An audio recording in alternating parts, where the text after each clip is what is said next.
Olá, boa noite, boa noite.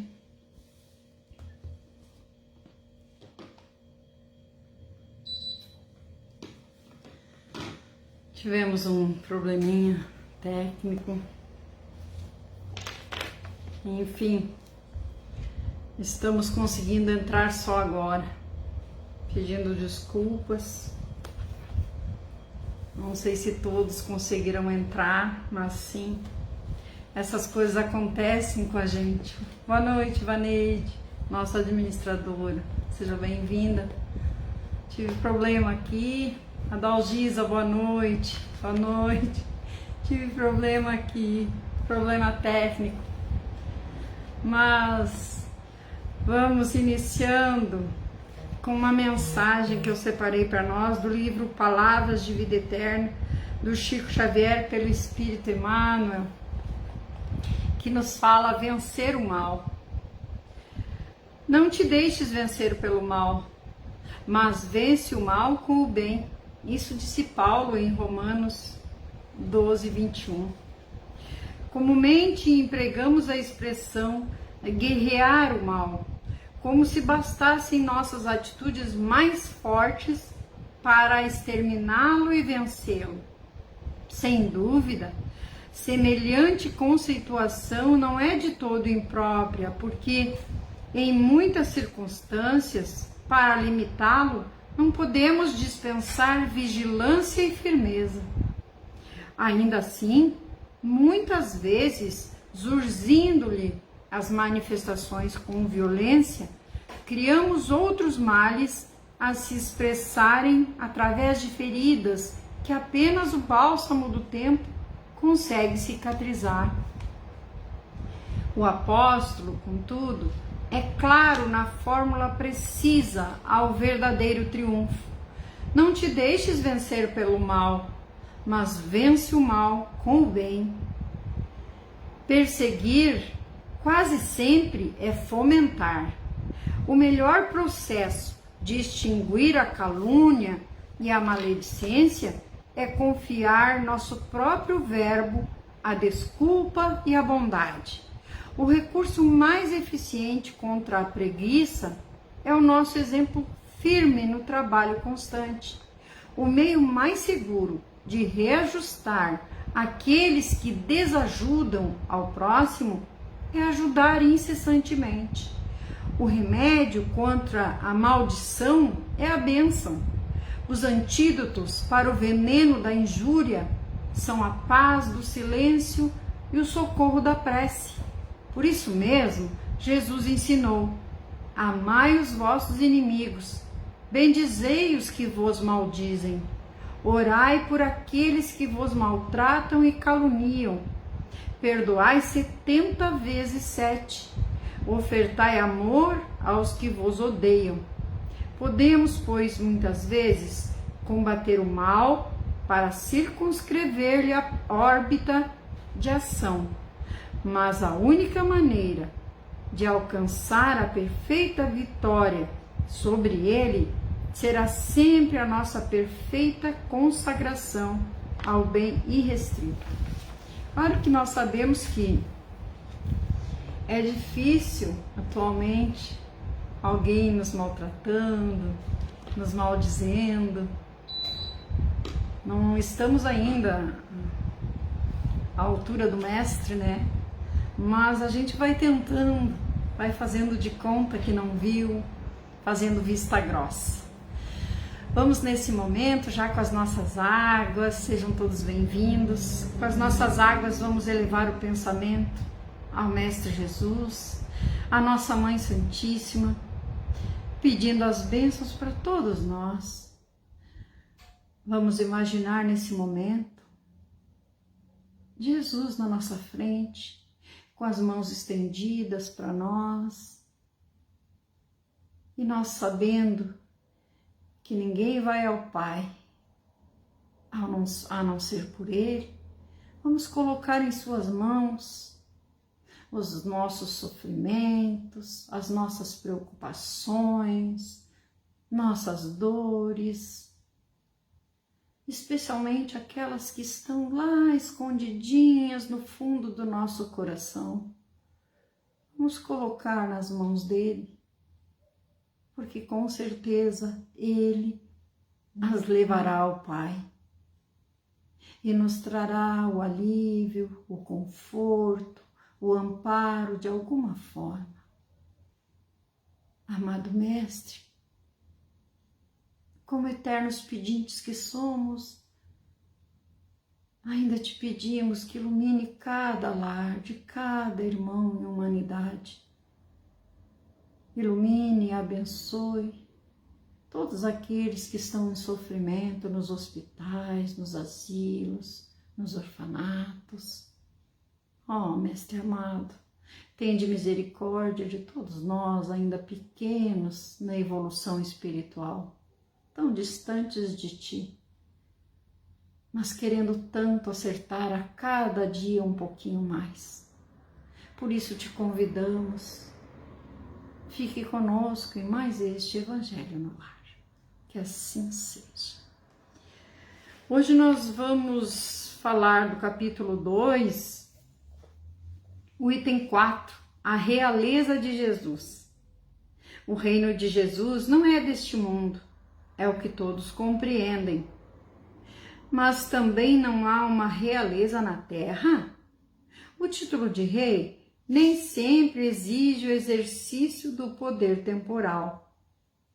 É dado através de um consentimento unânime àquele cujo gênio o coloca em primeiro lugar numa ordem de ideias quaisquer, que domina seu século e influi no progresso da humanidade. É nesse sentido que se diz o rei ou príncipe dos filósofos, dos artistas, dos poetas, dos escritores, etc. Essa realeza, nascida do mérito pessoal e consagrada pela posteridade, frequentemente não é muito superior à que carrega o diadema. É uma realeza imperecível, enquanto a outra é o jogo das vicissitudes. Sempre é abençoada pelas gerações futuras, enquanto a outra, muitas vezes, é amaldiçoada. A realeza terrestre tem seu fim quando a vida acaba. Já a realeza moral governa ainda e, sobretudo, após a morte. Nesse aspecto, Jesus não é um rei mais poderoso do que muitos potentados. Portanto, é com razão que ele dizia a Pilatos: sou rei, mas meu reino não é deste mundo. O ponto de vista. Isso está no item 5 desse capítulo 2. Ficou boa essa comparação de Jesus, desse rei, com os reinados aqui da terra. Temos tantos reis, o rei do futebol, né? Tantos títulos. O ponto de vista. A ideia clara e precisa que se faz da vida futura dá uma fé inabalável no porvir. E essa fé tem imensas consequências sobre a moralização dos homens. Ela muda completamente o ponto de vista sobre o qual eles encaram a vida terrestre. Para aquele que se coloca, através do pensamento, na vida espiritual, que é infinita, a vida corporal não é mais que uma passagem, uma curta estação num país ingrato. As vicissitudes e as tribulações da vida não são mais que incidentes que ele recebe com paciência, pois sabe que são de curta duração e devem ser seguidos por um estado mais feliz. A morte não é mais algo assustador, não é mais a porta do nada, mas da libertação que abre ao exilado a entrada de uma morada de felicidade e paz, sabendo que está num lugar temporário e não definitivo, e encara as preocupações da vida com mais indiferença, e disso resulta-lhe uma calma de espírito que abranda a amargura daquela. Pela simples dúvida sobre a vida futura, o homem torna a levar todos os seus pensamentos para a vida terrestre. Incerto sobre o porvir, ele dá tudo pelo presente, não entrevendo bens mais preciosos que os da terra. É como a criança, que não vê nada além de seus brinquedos. A perda do menor de seus bens é uma ferida pungente, um engano, uma esperança desiludida, uma ambição não satisfeita, uma injustiça da qual seja vítima. O orgulho ou a vaidade ferida são tormentos tais que tornam sua vida uma angústia perpétua, fazendo de todos os seus instantes, voluntariamente, uma verdadeira tortura. E ainda temos irmãos vivendo assim. Eu acredito que todos nós conhecemos alguém assim, que, como não acredita na vida futura, acha que tudo é aqui. Então, corre atrás dos bens materiais, esquecendo que um dia vai partir daqui e não vai levar nada, na verdade. Então, é bem interessante quando nos damos conta de que a nossa vida continua e que existem valores maiores do que esses que nós temos aqui. Precisamos ainda dos bens terrenos, claro, estamos aqui, precisamos. Não é errado querer o melhor, não é errado, né? Usar o bom, mas desde que não coloquemos esses valores acima dos espirituais, daqueles que realmente vão pesar a nossa mala quando formos para lá. E aí diz assim: fixando seu ponto de vista pela vida terrestre, no centro da qual ele está colocado, tudo ao seu redor toma vastas proporções.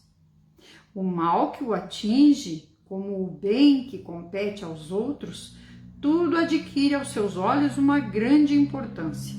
Assim também ocorre a quem está no interior de uma cidade. Tudo lhe parece grande. Os homens que estão em altas escadas, os monumentos, mas subindo numa montanha, homens e coisas vão parecer-lhe muito pequenos. Então, por isso que diz, depende do nosso ponto de vista. Assim, ocorre com quem encara a vida terrestre do ponto de vista da vida futura. A humanidade, como as estrelas do firmamento, perde-se na imensidão.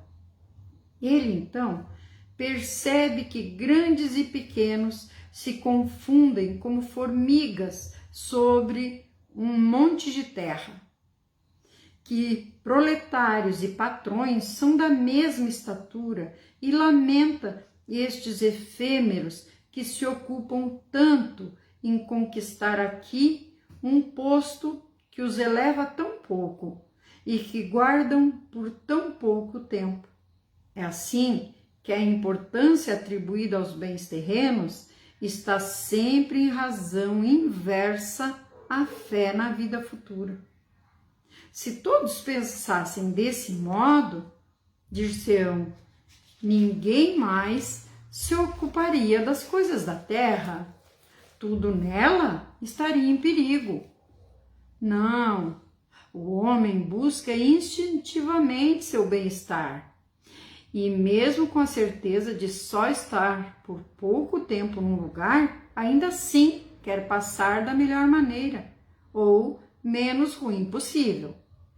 Ninguém, encontrando um espinho sob sua mão, não o retira para não se picar. Ora, a busca do bem-estar força o homem a melhorar todas as coisas, empurrado pelo instinto do progresso e da conservação que está na lei da natureza. Então, aquilo que falamos, não é errado querer o melhor para si, querer estar bem, ter o conforto no seu lar, não é errado nada disso. O único problema é que às vezes nós valorizamos mais as coisas materiais do que as coisas espirituais, é só isso. Portanto, ele trabalha por necessidade, por gosto e por dever, e com isso cumpre os desígnios da providência que o coloca na terra com essa finalidade. Só aquele que considera o futuro pode atribuir ao presente uma importância relativa e facilmente se consola de seus fracassos pensando no destino que o espera. Deus não condena, pois, os gozos terrenos, mas sim, ele condena o abuso desses gozos em prejuízos das coisas da alma. Contra esse abuso estão prevenidos os que aplicam a si essa fala de Jesus: meu reino não é deste mundo. Aquele que se identifica com a vida futura assemelha-se a um homem rico que perde uma pequena soma sem se perturbar.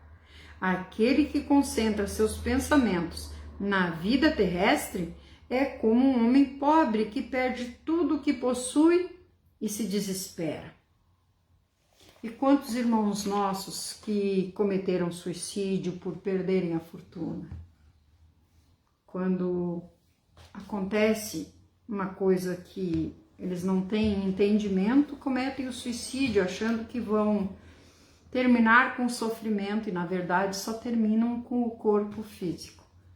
Não vão terminar com o espírito porque somos imortais, né? Os espíritos. E diz assim o orientador para o estudo do Evangelho: por que é importante termos uma ideia clara e precisa a respeito da vida futura? Porque é do conceito que dela fazemos que dependerá a nossa compreensão e aceitação, resignada das vicissitudes e tribulações da vida terrena. O ponto de vista sob o qual encaramos a vida terrena depende da ideia clara e precisa que temos sobre a vida futura. Então, se nós acreditamos que vivemos aqui, morremos e acabou tudo, não vai dar certo. Agora, se nós tivermos um pouquinho já da ideia que a vida continua, só o corpo morre, aí já melhora para nós. Nós saberemos que tudo passa. O que ocorre com as pessoas que concentram todos os seus esforços e pensamentos na vida terrena? Fazem de tudo para conseguir os únicos bens que lhes parecem reais, ou seja, os bens materiais, e se sentem diminuídas, sofrendo verdadeiras torturas quando se veem privadas dos valores e bens terrenos de que eram detentoras. Aquilo que falamos, muitos cometem suicídio. Pelo simples fato de duvidar da vida futura, o homem dirige todos os seus pensamentos para a vida terrena. A importância dada aos bens terrenos está sempre em razão inversa à fé na vida futura. Quando damos mostra de nosso apego aos bens e valores terrenos, nós mostramos que temos apego quando nós nos atormentamos facilmente diante dos incidentes da nossa vida presente, tais como uma decepção, uma ambição insatisfeita, uma injustiça de que sejamos vítima, o orgulho ou a vaidade feridos por uma circunstância qualquer, etc. Quando nos colocamos pelo pensamento na vida espiritual, as tribulações são meros incidentes que suportamos com paciência. E por que ocorrem tais situações? Essas situações ocorrem porque os homens interpretam a vida futura sob o ponto de vista de sua vida corpórea. Dessa forma, o mal que os aflige e o bem que atinge os outros tomam vastas proporções. É o que os torna infelizes. Aqueles irmãos que tu não pode contar nada, porque sente que ficam com inveja, ficam direcionando maus pensamentos. Às vezes nem sabemos, vamos saber por terceiros. Então é porque são irmãos que sofrem muito pela ignorância, né? Só tem inveja, ciúme porque ainda estão na ignorância da verdadeira vida.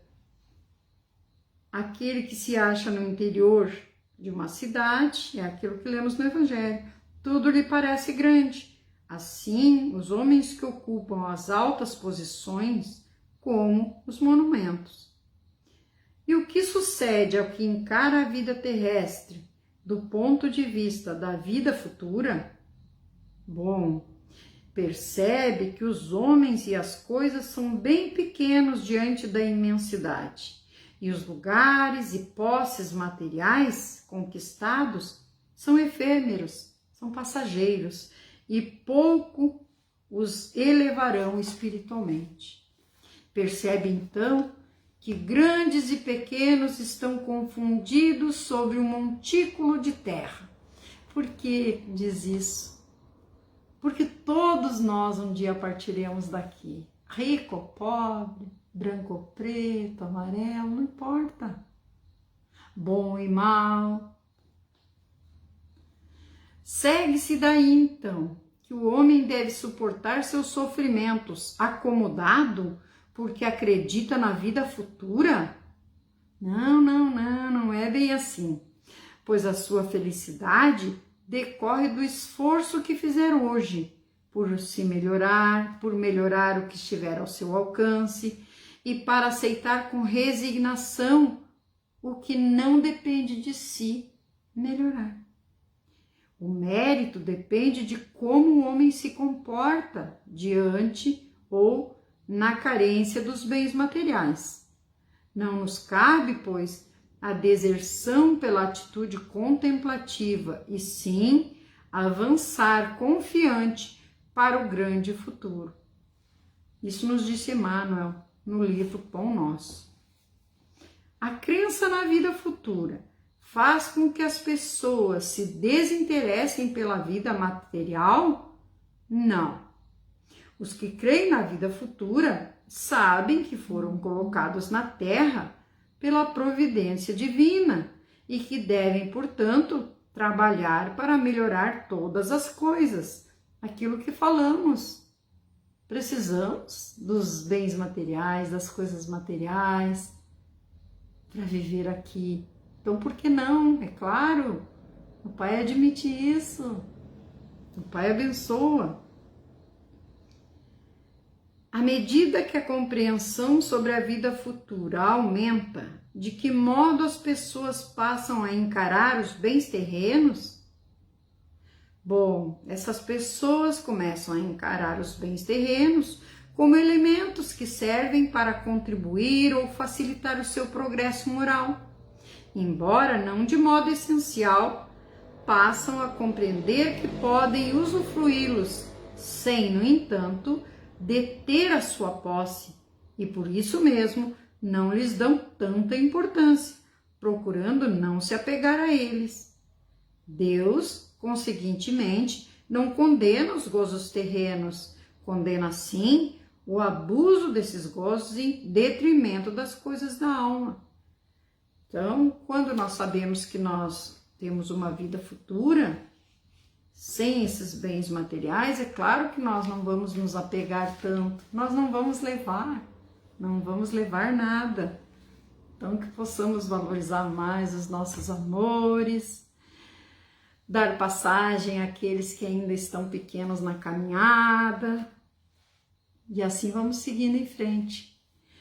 Vamos encerrando mais esse Evangelho no Lar, que possamos refletir sobre os ensinamentos de Jesus, porque quando a gente sabe que tudo passa, aquela pessoa que usou de maledicência conosco, que fez barbáries, calúnias, a gente sabe que nós temos um Pai amoroso que nos diz para perdoar. E nós precisamos perdoar porque assim como o irmão errou, nós também erramos. Podemos não ter errado com aquele, mas erramos com outros, porque ninguém é perfeito aqui, então podemos sim. Somos filhos de um Pai amoroso e que nos fortalece sempre que estamos em dificuldade. Então, vamos pensar um pouquinho, valorizar mais aquele futuro que ainda nos espera, porque todos viemos e todos voltaremos. Então, que possamos realmente sair daqui mais ricos de qualidades morais de quando aqui chegamos. Porque quando nós conseguimos perdoar, quando nós conseguimos não nos ofender, nós ficamos leve. E isso é muito bom para nós. Nós ficamos leve, nosso coração fica leve. E nós sabemos que nós só damos o que temos dentro de nós. E isso é muito bom, muito bom. Então vamos elevar o nosso pensamento a Jesus, a nossa Mãe Santíssima, rogando as bênçãos para todos nós, para os nossos amores, aqueles que estão aqui na terra, na caminhada conosco, aqueles que partiram para o plano espiritual, nos deixando saudades, com os quais um dia nos reencontraremos quando daqui partirmos. Rogamos as bênçãos também para aqueles que nos caluniam, nos perseguem, por todos. Nós rogamos nesse momento, Mestre Jesus, derrama teus bálsamos de amor e paz sobre cada um de nós, ilumina o caminho daquele irmão que está necessitando tanto de um carinho, de uma luz. Oh, Mestre amado, abençoa a semana de cada um de nós, conforme a nossa necessidade ou o nosso merecimento. Guia-nos, ainda somos pequenos, meio cegos, cambaleantes ainda na caminhada. Fortalece a nossa fé e o nosso amor por toda a humanidade. Que assim seja. Até o próximo domingo, se Jesus permitir. Um beijo no coração. Um beijo para todos aqueles que eu não consegui ver os nomes, tá bom? Muito obrigada pela companhia.